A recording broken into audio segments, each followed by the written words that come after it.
She looked at me like I was dirt. "Don't ruin this with your low-class vibe," she snapped, right before I gave her the most unforgettable surprise in front of 200 guests. That night, she lost more than her temper, she lost everything. At an upscale restaurant in the heart of Boston, the evening shimmered with crystal glasses, soft jazz, and the subtle scent of roses. Samantha stood at the center of it all, radiant in a designer gown, her laughter echoing like wind chimes. Tonight was her pre-engagement party, and she had curated every second of it to perfection. Rachel arrived quietly, dressed in a simple, navy blue dress she'd worn to interviews before. Her hair was neatly tied back, makeup minimal. She scanned the glittering room, feeling entirely out of place. Before she could take more than a few steps inside, Samantha was at her side. Leaning in with a rehearsed smile, Samantha whispered, "Try not to embarrass us tonight, okay? Just act like you belong." It was a dagger wrapped in silk. Rachel froze, blinking away the sting. She had paid Samantha's rent more times than she could count, sacrificed vacations, overtime shifts, all so her sister could build this illusion of a perfect life. And now she was being asked to pretend? A voice broke through her thoughts. Mason, an old college friend she hadn't seen in years, was standing just a few feet away. He had watched the interaction unfold. His eyes held quiet disbelief. He leaned closer and said, just loud enough for her to hear, "You don't have to take that." In that moment, something shifted inside Rachel, something small, but powerful. Rachel gathered her courage and approached her parents. Her voice trembled slightly, but her eyes sought understanding. "I just want to talk about what Samantha said." Her father didn't look up from his champagne glass. Her mother waved a gentle hand, eyes fixed on Samantha, who was laughing effortlessly among the guests, her hand resting on her fiancé's shoulder. "She's the successful one, Rachel," her mother said with a soft sigh. "Just let her have her moment." It was like being told, once again, that she was invisible. That everything she had done, the quiet sacrifices, the nights working late to help pay off Samantha's debts, didn't matter as long as her sister sparkled. Rachel swallowed her words and forced a nod. Her heart felt tight, as if shrinking with every step she took away from the family table. She slipped out onto the balcony. The air was crisp, quiet. City lights blinked in the distance, indifferent to the ache in her chest. She gripped the railing, blinking back tears she refused to let fall. Footsteps approached. Mason. He leaned beside her, not speaking right away, just offering his presence like an anchor in a storm. Then, softly he asked, "Why do you let them treat you like this?" Rachel stared ahead. Her lips parted, but no sound came out. She had no answer, not one she could say without breaking. Maybe because it had always been this way. Maybe because she thought love meant staying silent. Maybe because no one had ever asked her that question before. In that silence, the truth settled heavy in her chest. And for the first time, she wondered if it was time to stop pretending. That night, the apartment was quieter than usual. The kind of silence that lets every emotion echo a little louder. Rachel sat at her desk, the soft glow of her laptop illuminating her tired face. Her fingers hovered over the keyboard, hesitant, then determined. She logged into her old banking app, the one she hadn't touched in months. Each transaction flashed back like memories she tried to forget. $1,200, Samantha, emergency rent. $500, Samantha, lost my job again. $2,000, Samantha, just until next month, promise. No, thank you. No, I'll pay you back. Only demands, sometimes followed by guilt-tripping messages or thinly veiled insults. You're just the responsible one. It's not like you have a life anyway. Rachel's jaw clenched. She clicked Save As and began organizing everything into a single folder. Screenshots, receipts, message threads, each piece a brick in the wall she'd been silently building for years. She named the folder truth_unlock.zip, and in the folder's README file, she typed one simple line. Just in case. Her hands trembled. Not out of fear, but release. It wasn't revenge for pain's sake. It was something deeper. She wasn't trying to ruin Samantha. She was trying to reclaim herself. Her voice. Her worth.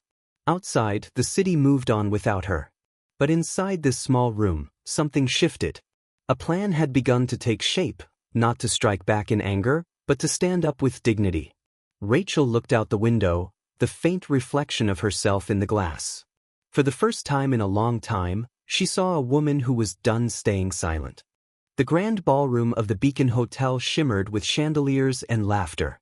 Samantha stood in the center, glowing in a couture gown, basking in the admiration of Boston's elite. It was her night. Her spotlight. Then the doors opened. Heads turned. Gasps rippled through the crowd like falling dominoes. Rachel stepped in calm, composed, and dressed in a full-body teddy bear jumpsuit, complete with fuzzy ears and a tail. A surreal hush fell over the room. Champagne glasses froze midair. Whispering began in every corner. Samantha's jaw dropped. Color drained from her perfectly contoured face as she stormed through the crowd toward her sister. Her heels clicked like gunshots on the marble floor. "What the hell are you doing?" she hissed through clenched teeth. Rachel tilted her head, smiled sweetly. "You told me not to embarrass you with cheap taste," she said, her tone playful but clear. "So I figured, why not go all in?" For a moment, time stood still. Then someone laughed. Not mockingly, but with disbelief and amusement. Then another giggle. Then a burst of applause from the back. Rachel didn't flinch.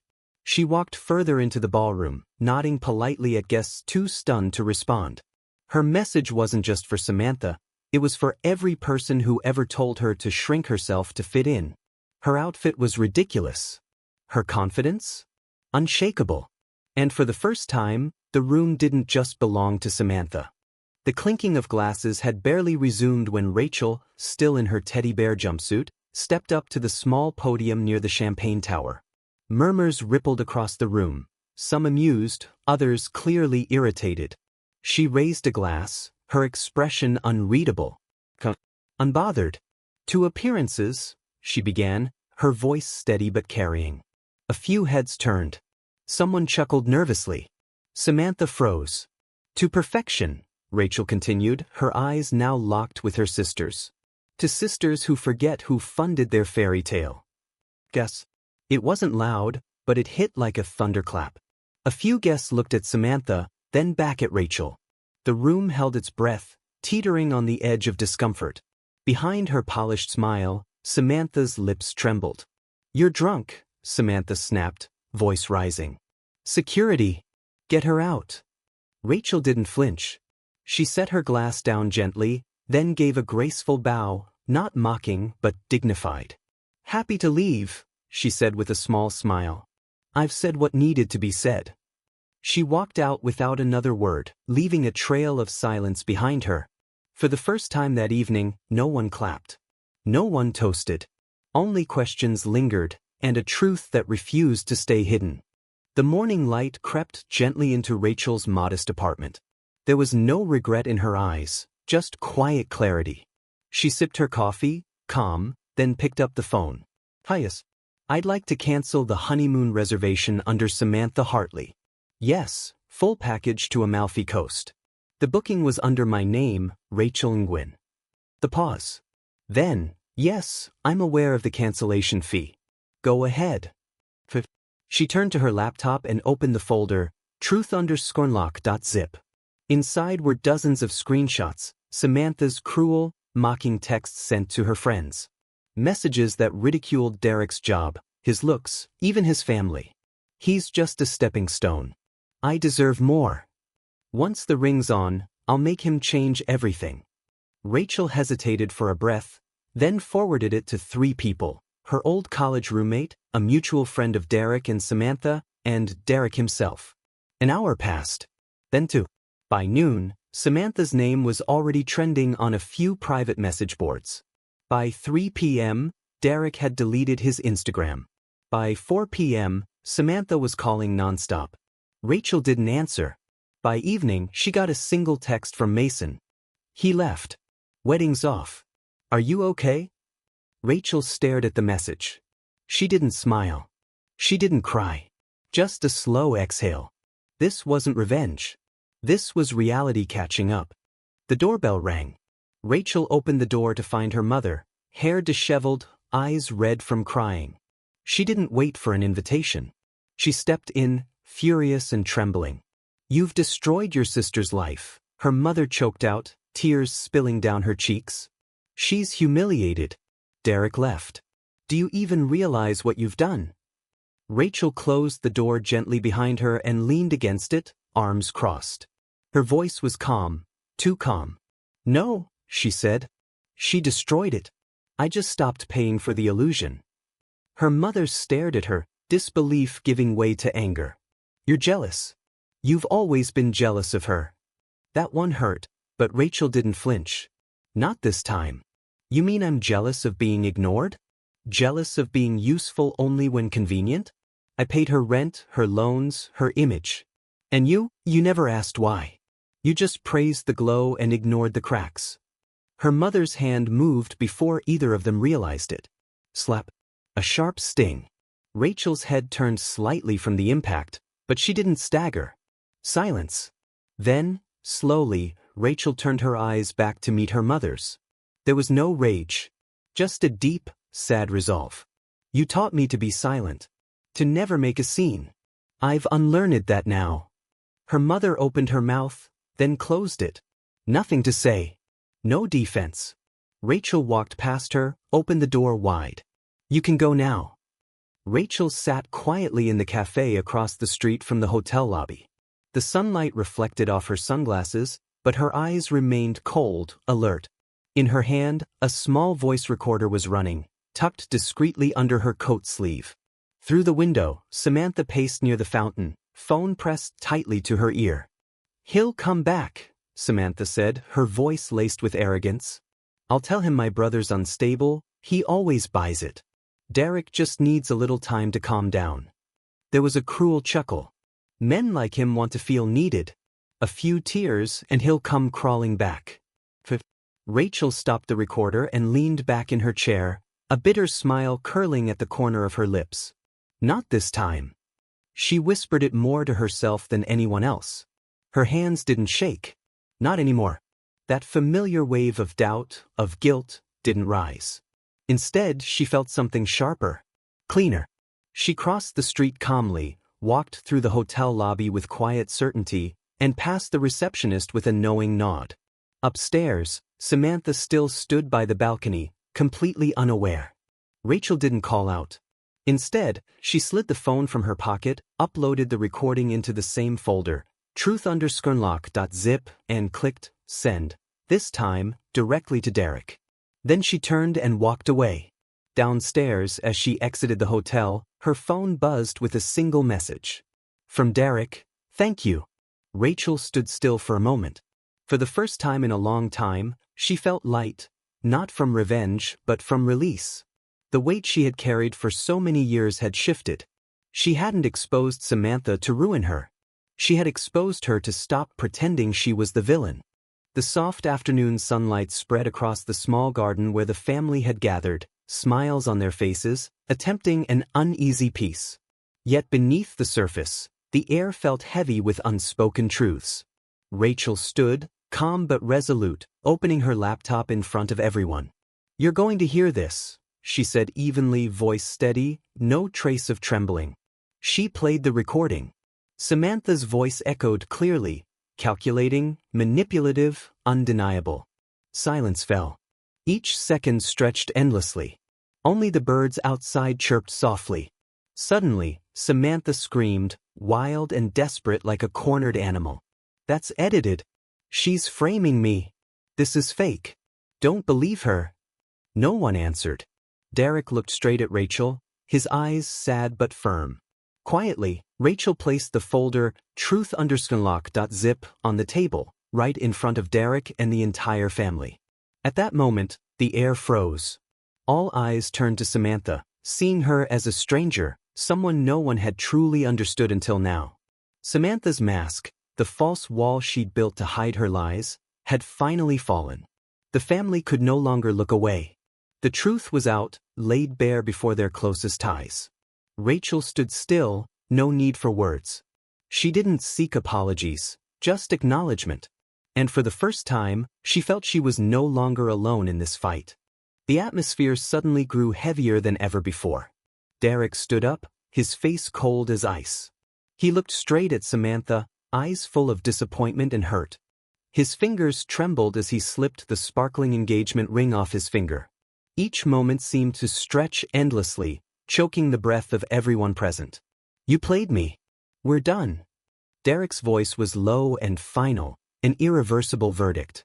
Panic washed over Samantha's face, her eyes wild with desperation. She stumbled after him, trying to explain, even begging, "Derek, please don't do this. I can explain." But Derek didn't look back. He walked away from the gathering, his steps heavy but resolute. The people around stood silent, no one daring to speak, only the sound of the wind slipping through the cracks like a mournful sigh for a love now shattered. Rachel stood quietly, her eyes betraying the pain she felt but also a strange calmness. She didn't need to win, didn't need anyone to acknowledge her as right or wrong. She only needed freedom, from lies, from silent battles, from wounds long left unspoken. For the first time, Rachel truly felt free, not from victory, but from releasing the burdens of the past. And in that moment, she understood she was beginning a new journey, even if the path ahead remained difficult. But at least now, she walked her own road, no longer chained by deceitful and hollow relationships. That evening, as the lights in Rachel's apartment dimmed, her phone suddenly rang. It was her mother. The voice on the other end was choked, trembling as if she had just weathered an emotional storm. "I didn't want to believe it, but I listened to the recordings again." Rachel bit her lip, her eyes still cold but her voice gentle. "I'm not asking for an apology. Just for you to stop pretending." In that moment, a long silence stretched between them, as if the walls of deceit were slowly crumbling. Not because Rachel's mother admitted her mistakes, but because, for the first time, the truth was acknowledged, slowly, yet undeniably. Her mother sighed, her voice weary. Maybe I was blinded by love for her. I wanted to see the perfect daughter." Rachel felt the loneliness, the vulnerability behind that mask. But she also knew this was only the beginning of the truth, and that many more things had to be faced. "Thank you for being honest," she said, then hung up. Inside Rachel, though pain lingered, there was a faint glimmer of hope, a hope for a future free from pretense, where people could face each other with truth and respect. Early in the morning, Rachel walked along the quiet shoreline, the place she used to visit with her father when she was a child. The gentle sound of waves mingled with the wind blowing through her hair, creating a strange sense of peace. The sunrise slowly painted the sky and the sea with soft shades of pink. Inside her, a hidden storm had passed. Rachel took out her phone, her fingers trembling as they hovered over the folder named Truth_Lock.zip, the container of all secrets, evidence, and the wounds that had lingered so long. She looked deep into the screen, then took a deep breath and pressed delete. The folder vanished, as if freeing herself from the weight of it all. It was no longer a battle. It was liberation. Rachel thought to herself, justice wasn't about revenge. It was about finally being seen. A gentle message appeared on her phone screen, like a whisper from her soul. Sometimes, walking away is braver than holding on, especially when you're walking toward yourself. Rachel smiled, for the first time in years feeling a deep sense of relief and calm. It was not the end of a turbulent story, but the beginning of a new journey, a journey of freedom, truth, and self-respect. The sea breeze continued to blow, carrying the breath of a new day and hopes reborn. If you've ever been underestimated or hurt by your own family, don't stay silent. Share your story. Subscribe to the channel so you won't miss more heartfelt and real stories like this. And if you've ever had a moment where you stood up for yourself, please share it with us in the comments.